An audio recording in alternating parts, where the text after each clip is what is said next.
দুর্গা মারা যাবার পর বাবা হরিহর আর মা সর্বজয়ার সঙ্গে অপু চলে যায় কাশী। বেশ কিছু সময় পরে হরিহরও মারা যান।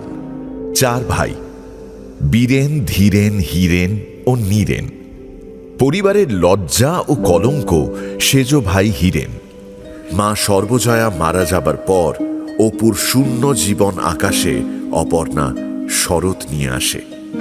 দুটি সম্পূর্ণ অপরিচিত মানুষ পরিচিত হতে শুরু করে ধীরে ধীরে। আজ 15 বছর আমাদের বিয়ে হয়েছে, আজ পর্যন্ত তোমাকে চিঠি লিখিনি, চিরদিন কাছেই পড়ে আছি।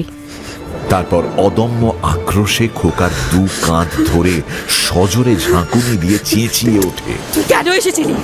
তুই কেন এসেছিলি হারামজাদা? তুই কেন এসেছিলি? সহায় হরি চাটুর্যে উঠোনে পা দিয়েই স্ত্রীকে বললেন, এ একটা বড় বাটি কি ঘটি যা হয় কিছু দাও তো। তারক্ষুরো গাছ কেটেছে, একটু ভালো রস আনি। ডোমেস্টিক ভায়োলেন্সের শিকার রুমা বাড়ি ছেড়ে পালায় অনিল শেখাওয়াতের সাহায্যে। অনিল ওকে হানি ট্র্যাপের এজেন্ট হিসেবে বাংলাদেশে পাঠায় সাদেকের কাছে। সুবোধচন্দ্র হালদার আজ 4 বছর যাবৎ ওকালতি করছেন, কিন্তু এখনো বিশেষ সুবিধা করে উঠতে পারেননি। তিনি যখন আইন পরীক্ষায় উত্তীর্ণ হয়েছিলেন তখন সবাই এক বাক্যে বলেছিল, লোকটা খুব চালাক চতুর, ওর পসার হতে বেশি দেরি হবে না। স্টুডিওর ঘরের মেঝেতে ছড়ানো রয়েছে শুকনো পাতা, কিছুটা বালি আর কয়েকটা ভাঙা মাটির ভাঁড়।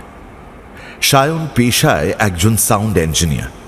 5 ছেলের পর যখন এক কন্যা জন্মালো তখন বাপ মায়ে অনেক আদর করে তার নাম রাখল নিরুপমা।